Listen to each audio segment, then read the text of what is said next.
Queria mais uma vez, dar boas-vindas aí a todos vocês que nos visitam.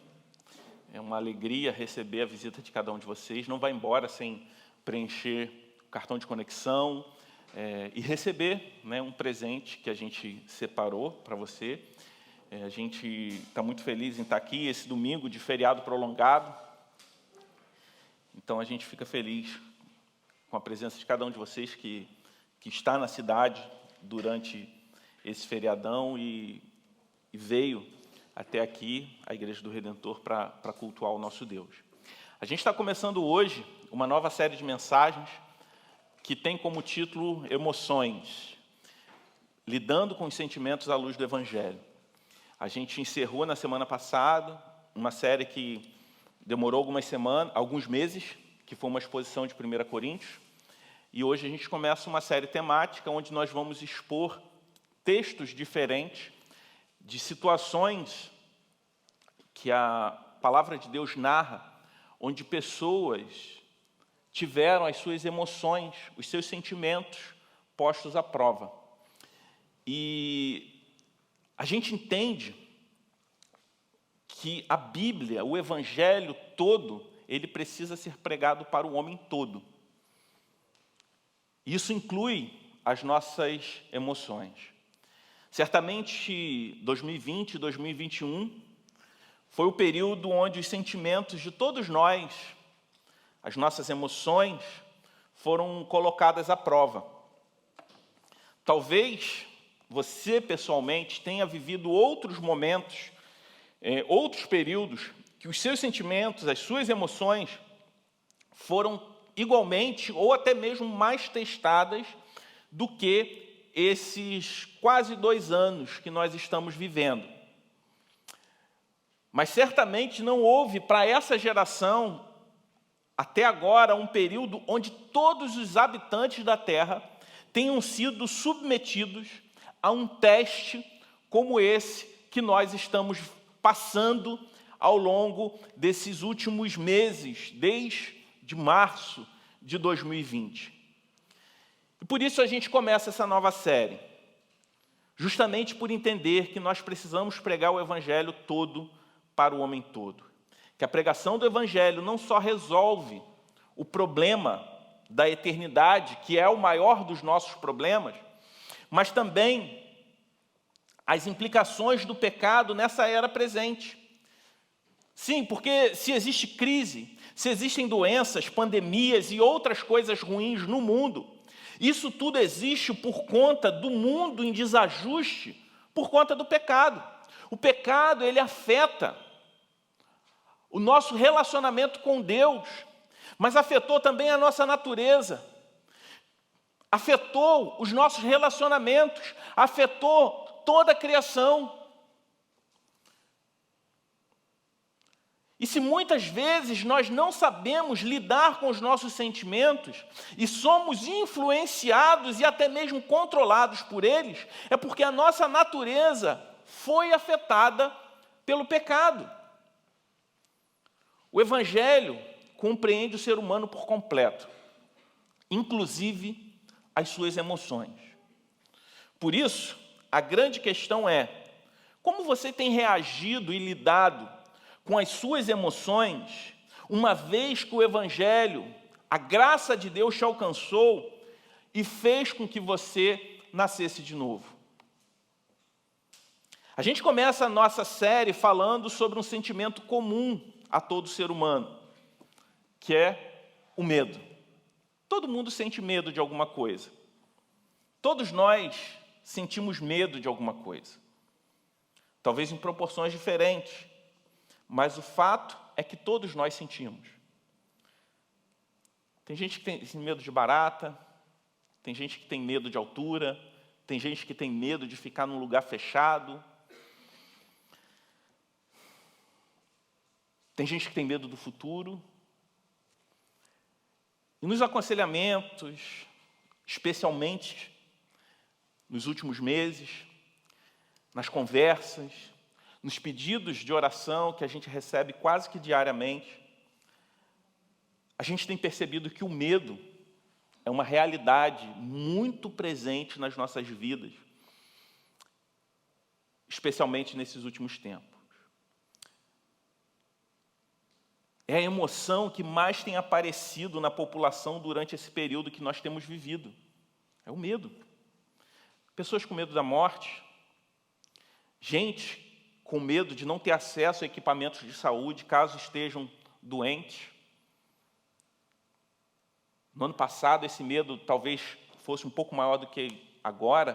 Pessoas com medo de contrair a Covid e não ter respirador. Pessoas com medo de ter uma outra doença e não ter lugar no hospital, porque o hospital estava cheio de pessoas com Covid.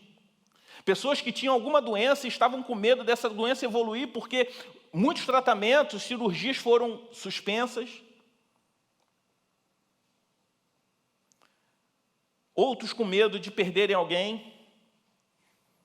Infelizmente, para muitos, para alguns, esse medo se tornou realidade. Outros tiveram medo de ficar doente e ficaram e não foi tão ruim quanto imaginavam. Outros com medo de não conseguirem suprir as necessidades familiares. E essa é uma realidade até hoje. A crise econômica que se instalou no país e no mundo, muito agravado por conta da pandemia, mesmo que essa não seja a única razão, enfim, não quero ficar fazendo análise econômica aqui, esse não é o propósito, mas certamente a pandemia impôs uma situação econômica muito difícil, um cenário de desemprego. Tinha gente com medo da vacina, gente com medo de não tomar vacina. Tem gente que, enfim, eu não quero aqui discutir cada medo, se é legítimo, se não é, mas o fato é que até percepções diferentes de um mesmo fato causam medos diferentes, mesmo que sentidos opostos.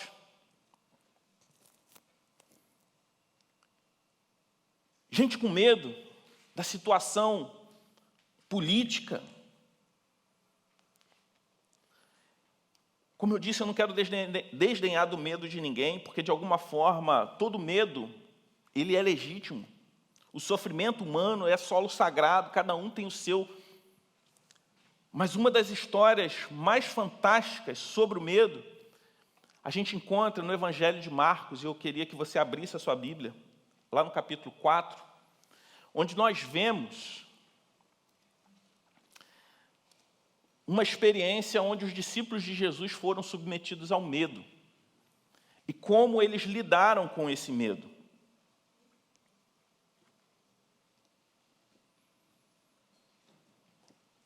Evangelho de Marcos, capítulo 4, a partir do versículo 35. Vamos nos colocar de pé, reverência à palavra de Deus. Se você não está com a sua Bíblia aí, o texto vai ser projetado, você pode acompanhar. Naquele dia, sendo já tarde, Jesus disse aos discípulos: vamos passar para outra margem. E eles, despedindo a multidão, o levaram assim como estava, no barco. E outros barcos o seguiam. Ora, levantou-se grande temporal de vento, e as ondas se arremessavam contra o barco, de modo que o mesmo já estava se enchendo de água. E Jesus estava na popa, dormindo sobre o travesseiro. Os discípulos o acordaram e lhe disseram: Mestre, o Senhor não se importa que pereçamos. E ele, despertando, repreendeu o vento e disse ao mar: acalme-se, fique quieto. O vento se aquietou e tudo ficou bem calmo. Então Jesus lhe perguntou: por que vocês estão tão medrosos? Como é que ainda não têm fé? E eles, possuídos de grande temor, diziam uns aos outros: quem é este que até o vento e o mar lhe obedecem? Amém? Essa é a palavra de Deus para nós, você pode se assentar. Essa era uma situação incomum. Aliás, pela geografia, segundo estudiosos, comentaristas, pela geografia, a localização do Mar da Galileia ou Tiberíades, que era, na verdade, um lago, não era comum que tempestades como essa afetassem o mar daquela forma. Mas essa era uma situação um pouco ou muito rara. E além do fato de ser um mar geralmente tranquila, quando a gente olha, naquela tripulação, 11 dos 12 discípulos eram daquela região. Além disso, pelo menos 4 deles eram pescadores. Ou seja, eles estavam acostumados a navegar. Eles estavam acostumados a passar por tempestades.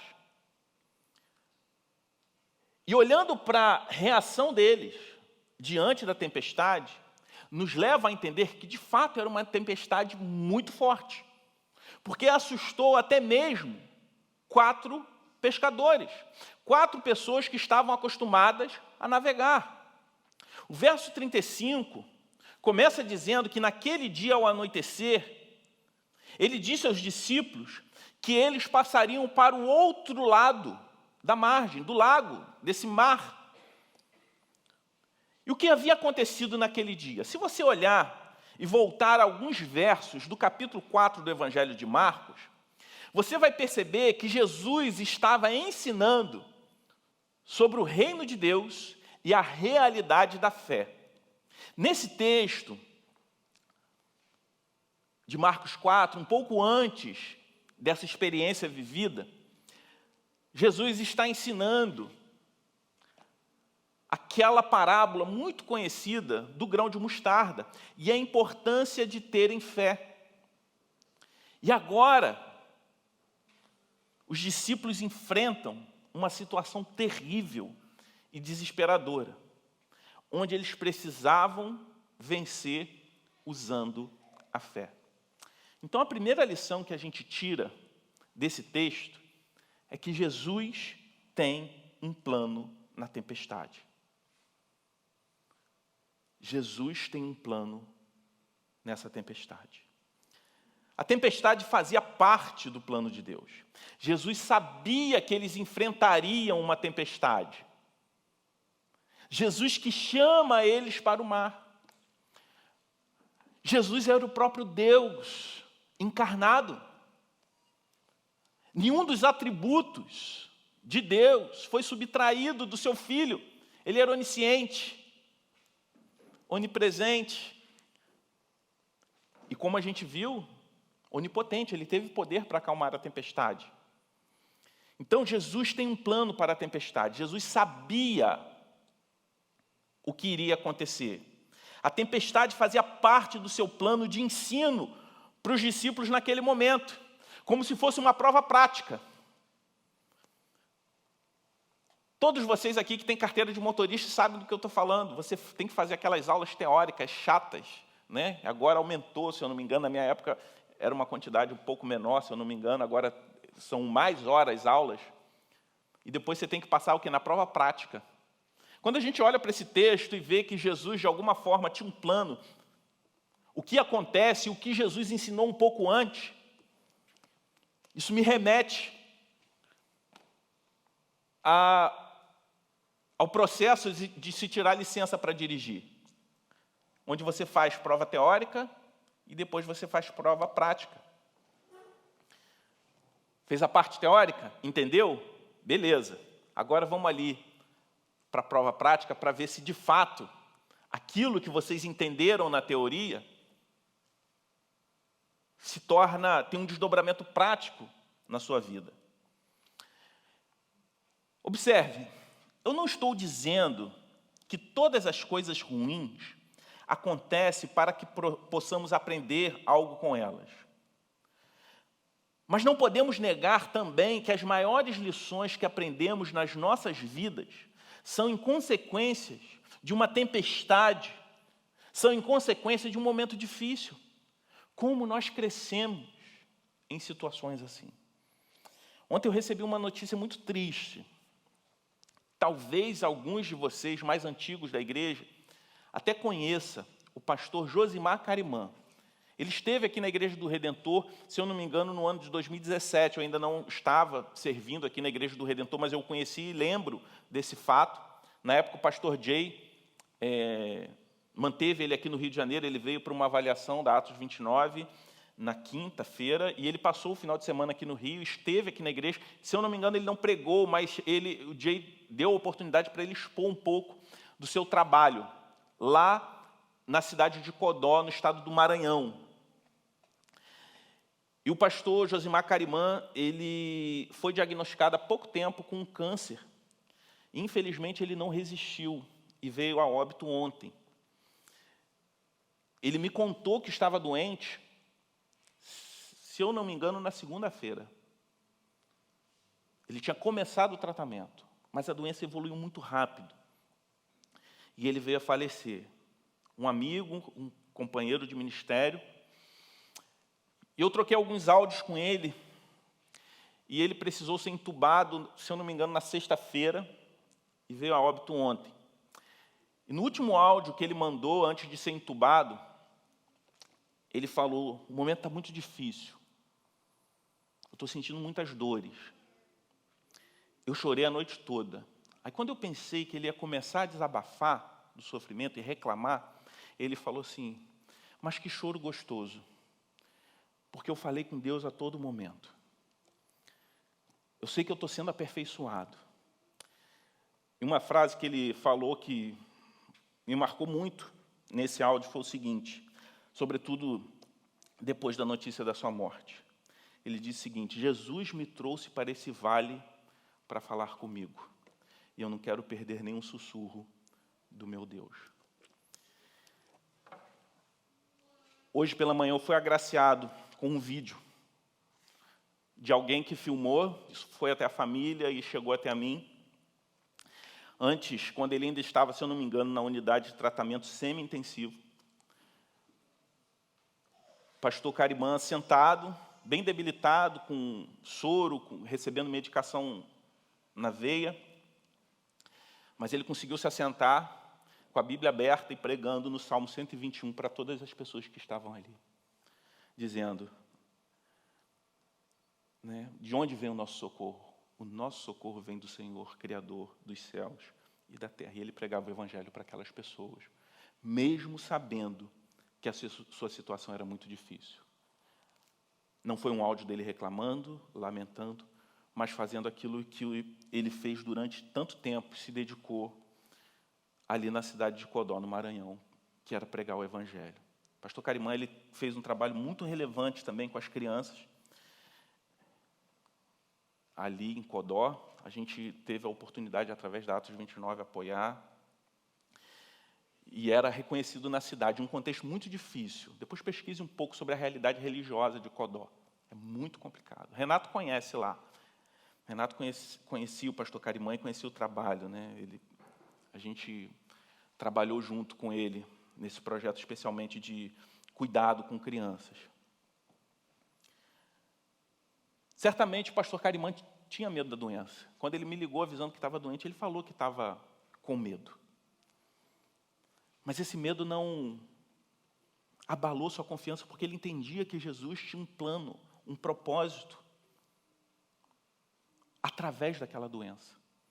A palavra de Deus fala que aqueles que possuem um testemunho, aqueles que confiam no Senhor, ainda quando mortos, ainda falam. O testemunho do pastor Josimar Carimã ainda fala. E nós enfrentamos hoje um momento complicadíssimo, uma tempestade terrível. Pode ser que você seja alguém que tem experimentado o sofrimento de forma muito profunda. Talvez você já tenha vencido inúmeras crises. Mas assim como os discípulos, que eram pescadores, que eram da região, e ainda assim ficaram com medo, é possível que essa seja a sua realidade diante do momento que nós estamos vivendo. Talvez o seu medo tenha sido testado, as suas emoções, de forma muito intensa no passado. Talvez você seja alguém que esteja acostumado a lidar com o medo, mas ainda assim, hoje, você tem a sua fé testada, assim como aqueles discípulos que eram pescadores, que eram da região, ainda assim ficaram com medo. No verso 36, nós aprendemos que a tempestade é uma realidade e ela não é exclusividade nossa. No verso 36, o texto vai dizer que outros barcos seguiram o barco que estava Jesus e seus discípulos. Ou seja, a mesma tempestade que alcançou os discípulos, alcançou os outros barcos que acompanharam eles naquela viagem.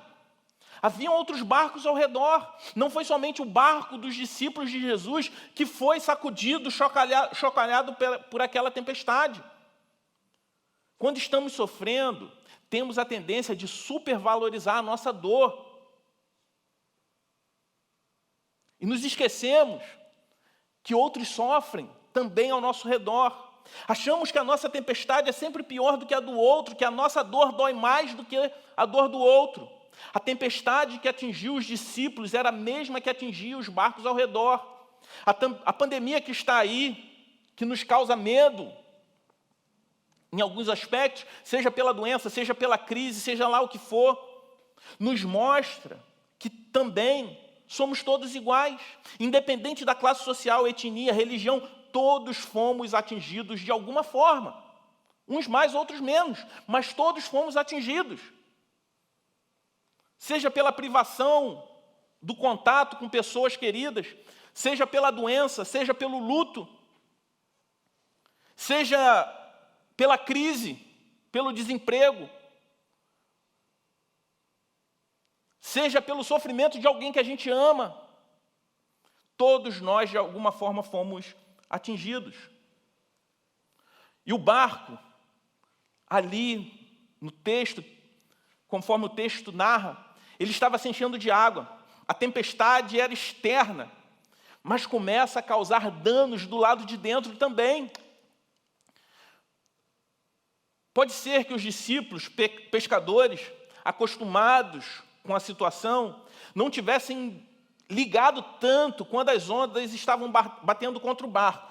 Mas agora, quando a água começa a entrar no barco, quando começa a haver ameaças, a ponto deles acharem que iam morrer, a coisa muda de figura.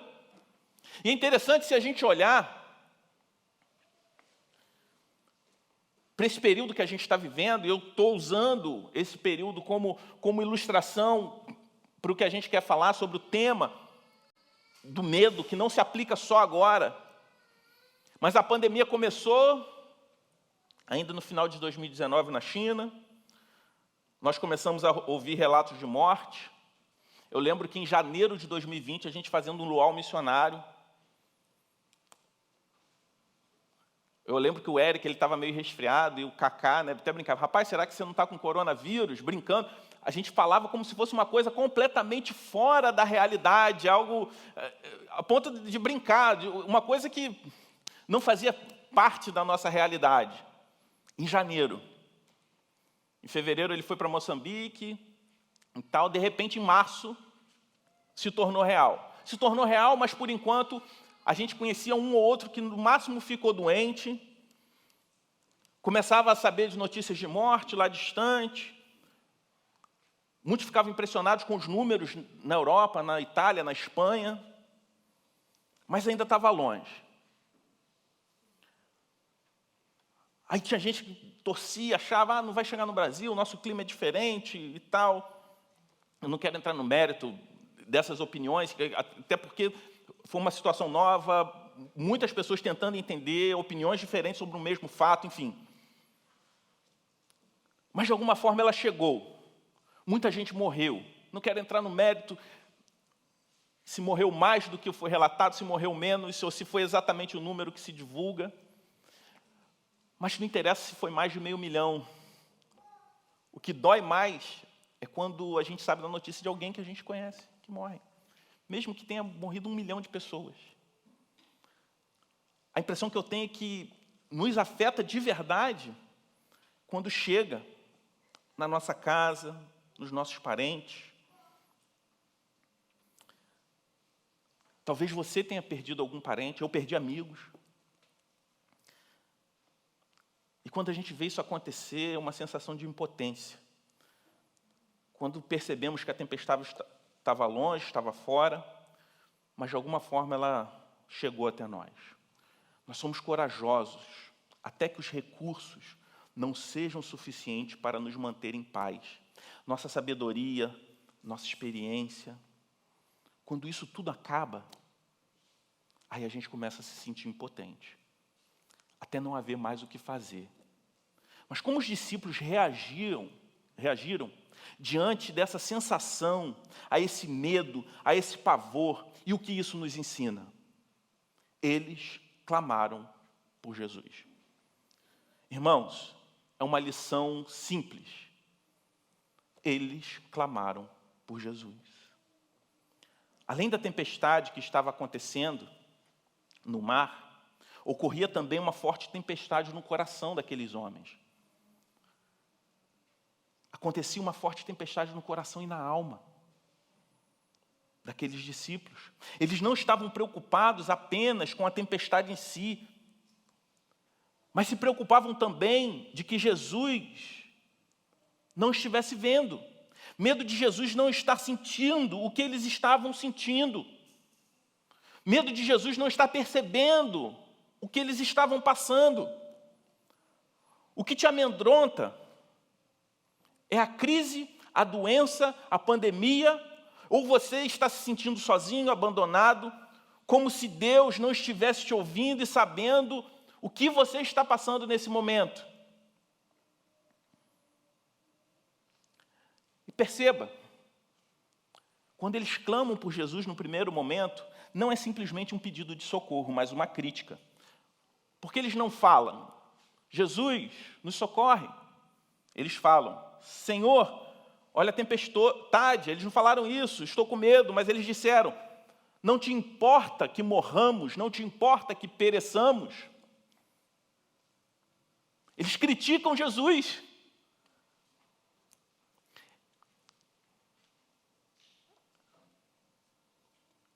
Eles falam, o Senhor não está vendo, o Senhor não se importa, o Senhor não está percebendo.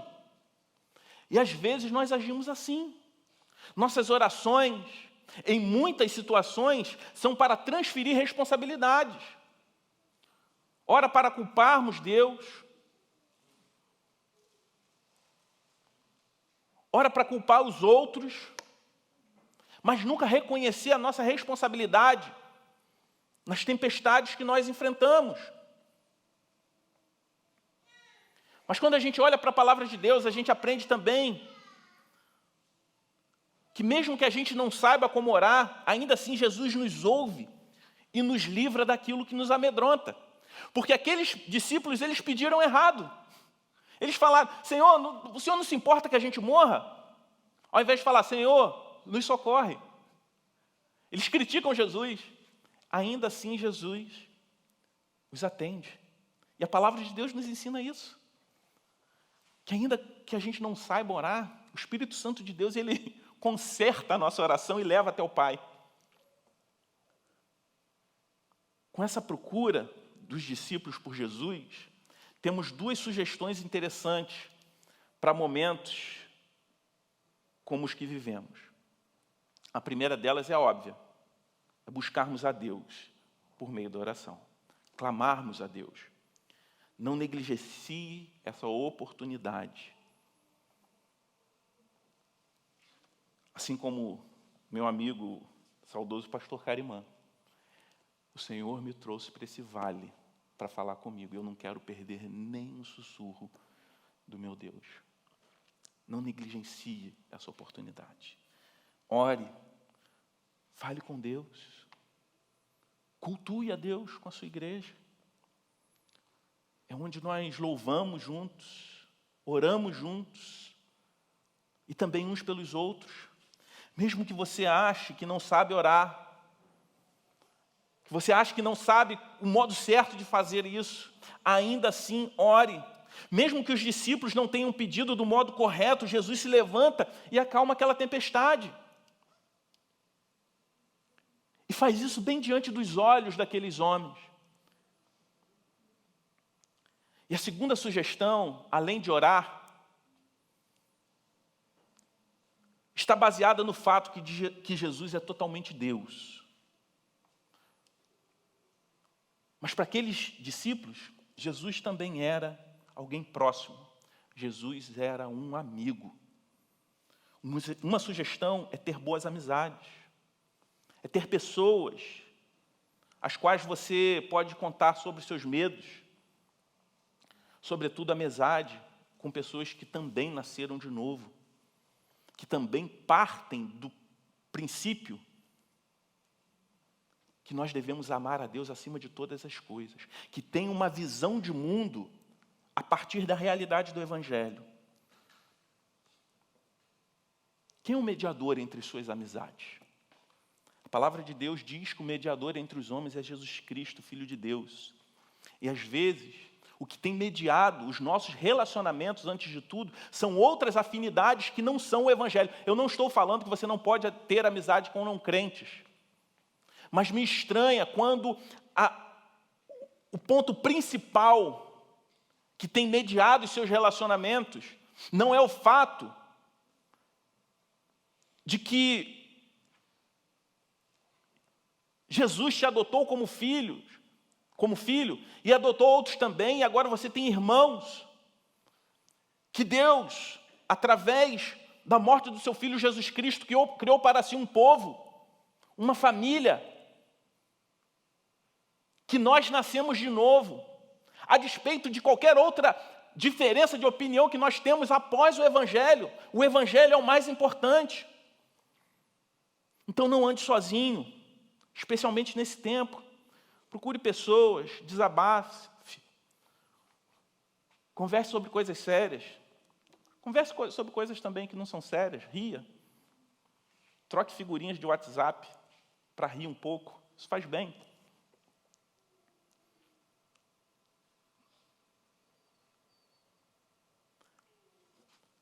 Ria com seus amigos, se distraia, enfim, tem amigos.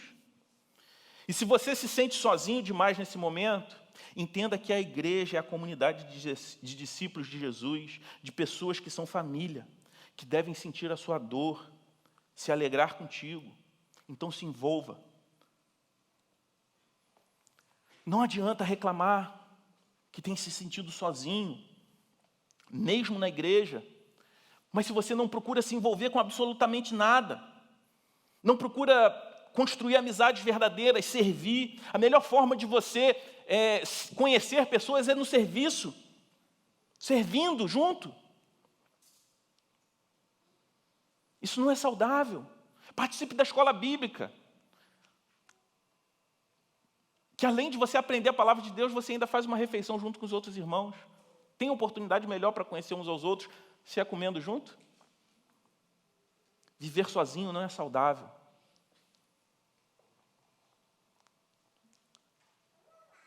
Os discípulos recorreram a Jesus, que é totalmente Deus, mas é também um amigo presente. E é interessante que Jesus acalma a tempestade num bar, mas também acaba com a tempestade que havia dentro daqueles homens. Após dizer ao mar que se acalmasse, agora o foco muda. Jesus vira para os seus discípulos e faz algumas perguntas. Perguntas essas que fazem eles perceberem o que estavam sentindo diante da tempestade e a razão para isso. Jesus pergunta: por que vocês estão com tanto medo? Vocês ainda não têm fé? E com isso nós aprendemos a terceira lição. A solução para vencer o medo é a fé. Vocês ainda não têm fé? Como assim? Eu falei para vocês o dia inteiro sobre isso, sobre o grão de mostarda, sobre a fé. O texto diz que o Senhor Jesus falava por parábolas, mas quando estava com seus discípulos, ele lhe explicava tudo. Eles foram instruídos sobre a fé, receberam orientações claras e explicações sobre as parábolas do próprio Senhor Jesus, mas ainda não tinham fé suficiente para vencer o medo. Não é a quantidade de conhecimento sobre fé que vai fazer você vencer as tempestades. Não importa quantos livros você leu sobre isso, quantos sermões você ouviu, ou até mesmo se você já pregou sobre isso. A fé não está relacionada somente com o conhecer, mas com o confiar. Os discípulos conheciam muito, porque aprenderam diretamente com o autor da fé, mas ainda assim vacilaram, porque talvez faltasse a eles naquele momento um pouco de confiança. Eles sabiam que Jesus domina sobre tudo, eles sabiam que Jesus os amava, mas na hora da tempestade eles não conseguiam confiar no amor e no poder de Jesus de todo o coração. E esse poder, ele é retratado quando Jesus, com uma simples ordem, acalma aquele mar revolto. E esse pode ser o retrato da tua alma hoje. Eu sei que o Senhor pode todas as coisas. Eu sei que o Senhor tem um plano, mesmo em meio à tempestade. Eu sei que eu devo clamar por Jesus. Eu sei, inclusive, que para vencer o medo eu preciso ter fé. Mas eu não estou conseguindo experimentar. Então, o que fazer? Primeiro, seja sincero com Jesus sobre os seus medos. Não finja uma coragem que você não tem. Não tem problema nenhum ter medo. Peça para que Jesus te ajude na sua falta de fé. E se eu sou cristão, eu creio. Mas se eu sou cristão e creio, mas não consigo descansar e confiar totalmente nisso, o que eu faço? Em Marcos, no Evangelho de Marcos, no capítulo 9, há uma situação bem específica que nos ensina sobre isso. Um pai leva até Jesus um menino, seu filho, que estava possuído por um demônio, que o deixara mudo desde a infância. Quando o espírito imundo viu Jesus, ele causou uma convulsão no menino, de modo que ele rolava no chão e espumava pela boca. Jesus conversa com o pai do menino e lhe conta detalhes, e ele faz um pedido. Se o Senhor pode, faça uma coisa para nos ajudar. E o que Jesus responde nessa situação? Se podes, tudo é possível ao que crê. Aí a gente vê uma declaração interessante do pai do menino. Quando ele diz, eu creio, me ajuda a vencer a minha incredulidade. Isso que o pai do menino fala. Ele crê, mas mesmo assim precisa de ajuda para a sua incredulidade. Como assim? Em certo sentido, ele cria em Jesus, tanto que levou o seu filho até Jesus para ser curado. Mas será que ele cria o suficiente para confiar que Jesus poderia curá-lo de fato? Às vezes nós somos assim. Agimos publicamente como crentes em Jesus. Vamos à igreja, postamos versículos em redes sociais, mas diante da crise, do medo, da dúvida, da incerteza, demonstramos total falta de fé. Como reagimos ao medo pela fé? Ignorando o perigo? Se achando mais corajoso que todo mundo? Usando a fé como amuleto e Deus como uma entidade protetora? Não. Confiando no caráter de Deus, mesmo em meio ao caos, e sendo aquilo que Jesus espera que a gente seja. O que Jesus espera da gente? A palavra de Deus fala sobre algo interessante, fruto do Espírito. Observe, não é frutos. O apóstolo Paulo não fala no plural, porque tem gente que às vezes fala assim, não, são frutos, então eu posso escolher 2, 3, compensar um pouquinho para não ter outros. Não, é fruto. É um único fruto com 9 características diferentes, que é amor, alegria, paz, paciência, amabilidade, bondade, fidelidade, mansidão e domínio próprio. E às vezes a gente percebe características bem diferentes, mesmo daqueles que se declaram cristãos. E é fácil hoje em dia, as redes sociais se tornaram a janela da alma das pessoas. O fruto do Espírito deve ser a fé em prática de todo cristão. É a fé autêntica, de um verdadeiro discípulo de Jesus, de forma visível. Quer conhecer a maturidade espiritual de alguém? Tente identificar nela essas 9 características. Assim como os discípulos que ouviram sobre fé, que conheciam sobre esse tema, mas não estavam experimentados, seja sincero com Jesus sobre os seus medos.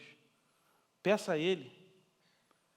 Peça para que Ele te ajude, não simplesmente para te livrar daquela circunstância, daquela tempestade, mas peça para que Ele te ajude na tua falta de fé, na minha falta de fé. Eu quero caminhar para a conclusão, pensando algumas coisas com vocês. Primeiro, não tem problema sentir medo. Assim como o pai do menino narrado lá em Marcos 9, assim como os discípulos, crer em Deus não é garantia de nunca sentirmos medo. É normal se sentir assim. Esses homens eram experientes, caminharam com Jesus por um bom tempo, ouviram sobre falta de fé o dia inteiro, e no mesmo dia, o que eles tiveram? Medo. Ficaram assustados, ficaram em pânico. Ter fé em Deus não nos isenta de sentir nenhuma dessas coisas, mas te livra de ser dominado por qualquer uma delas. É normal sentir medo. É normal, até em alguns momentos, ser paralisado pelo medo. Inclusive, não ter medo é uma doença. Eu não sabia disso, eu fui pesquisar, né? Graças a Deus pelo Google, a gente pesquisou. Existe alguma doença que a pessoa não sente medo, alguma síndrome? Eu descobri que tem um relato de uma mulher que ela não tinha medo. Ela tinha um problema no cérebro dela que ela não tinha medo de nada. E parece que essa síndrome só foi diagnosticada em 400 pessoas, alguma coisa assim. E aquela pessoa era extremamente exposta ao perigo, porque o medo controlado é bom, que te dá a sensação do perigo, te dá a noção do perigo. E é muito perigoso não ter medo algum, então é normal ter medo. A questão não é tentar fingir ser a pessoa mais corajosa do mundo, mas o quanto o medo tem te afetado. Coragem, meus irmãos, é diferente de tolice e falta de prudência. E a gente vê isso com o próprio Senhor Jesus. O diabo, ele tentou Jesus. Após 40 dias e 40 noites, jejuando no deserto, Jesus teve fome, ele foi tentado por Satanás. E uma das tentações do diabo foi: você não é filho de Deus? Pula daqui de cima, do alto. E dê ordem aos anjos que eles vão te pegar. Aí o que o Senhor Jesus responde a Satanás? Não tentarás o Senhor teu Deus. E infelizmente, hoje nós vemos uma falsa fé sendo pregada, uma falsa coragem, que não é coragem. É aquilo que a gente vê na palavra de Deus, que é chamado como tolice. Segunda lição prática para o medo: o remédio para o medo é a fé. Cremos que Deus é todo-poderoso, que nos ama, que governa e até mesmo nos ensina em meio às tempestades. É crer nessas verdades, que Ele é todo-poderoso, que Ele nos ama e que Ele governa todas as coisas e nos ensina mesmo em meio a situações difíceis. Só que a gente precisa experimentar isso no dia a dia.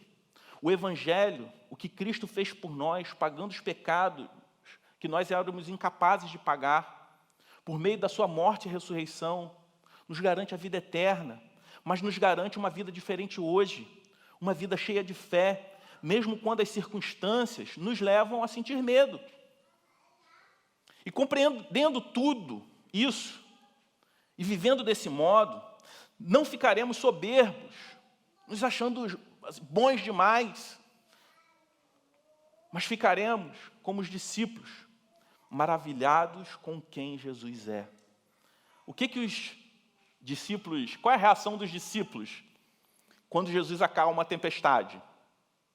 Você se lembra? Eles falam assim: que bom, acabou a tempestade. Não, eles falam: quem é esse que até a tempestade faz parar? que até o mar e a tempestade obedecem. Eles ficam maravilhados com Deus. Eu não quero que você ouça essa pregação e saia daqui se achando tal, se achando que tem força para vencer todos os seus medos. Eu não tenho essa pretensão. O evangelho não é autoajuda, mas é ajuda do alto. É pelo que Jesus fez por nós, de modo que ao respondermos aos nossos medos com fé, nos sentiremos pessoas melhores, não, mas nós diremos, como no versículo 41, quem é esse que até o vento e o mar lhe obedecem? Diante das tempestades, nós precisamos nos maravilhar com o poder de Deus.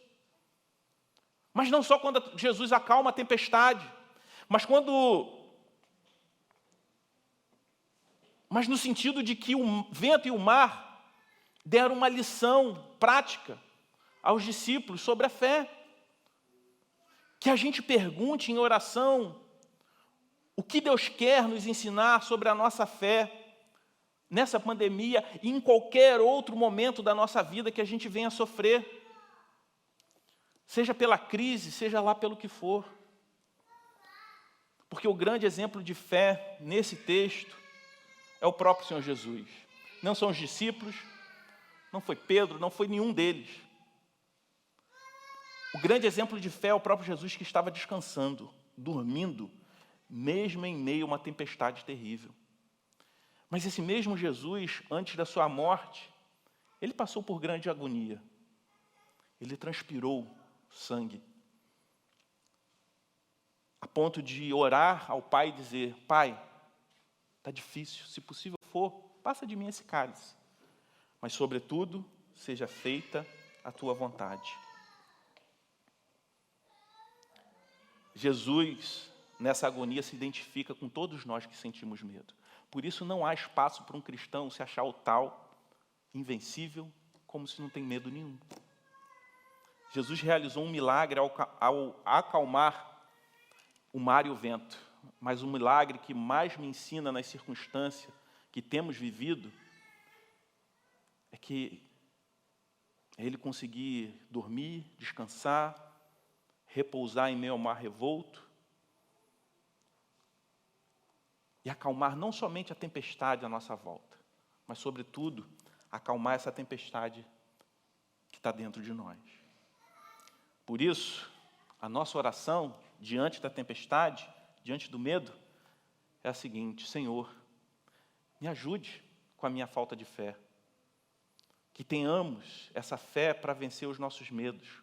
Que saibamos que Deus tem muito a nos ensinar em meio a todo tipo de tempestade. E que isso nos leve a desenvolver uma vida de oração, uma vida em comunhão com Cristo e a sua igreja. E assim, vencer o maior de todos os nossos medos, que é o medo da morte. E essa já foi vencida pelo sangue de Jesus. Vamos orar? Pai Santo, nós te adoramos, Senhor Deus, porque Tu és todo-poderoso. O Senhor nos salvou, nos redimiu. O Senhor é todo-poderoso e o Senhor nos ama. Apesar de qualquer circunstância difícil que cada um aqui possa estar vivendo, que jamais venhamos perder a certeza do Teu poder e do Teu amor por nós. O Senhor não poupou Jesus Cristo, Teu Filho, Senhor Deus, por amor a nós. Por isso, Senhor Deus, não nos deixe duvidar da Tua provisão e do Teu cuidado pelas nossas vidas. No nome de Jesus. Amém. Vamos adorar nesse momento, adorar a Deus com mais um cântico, adorar a Deus com os dízimos, com as ofertas. Como nós falamos na semana passada, quando nós contribuímos, nós não estamos fazendo caridade, Deus não precisa da nossa caridade. A contribuição é um gesto de adoração, é um gesto de confiança que Deus é o nosso provedor e nos dá o privilégio de poder cooperar com a sua obra. Então vamos fazer isso com o coração alegre, mas vamos adorar e declarar a quem nós temeremos. A quem nós temeremos, pois nós sabemos que comigo o Senhor está. Vamos adorar a Deus.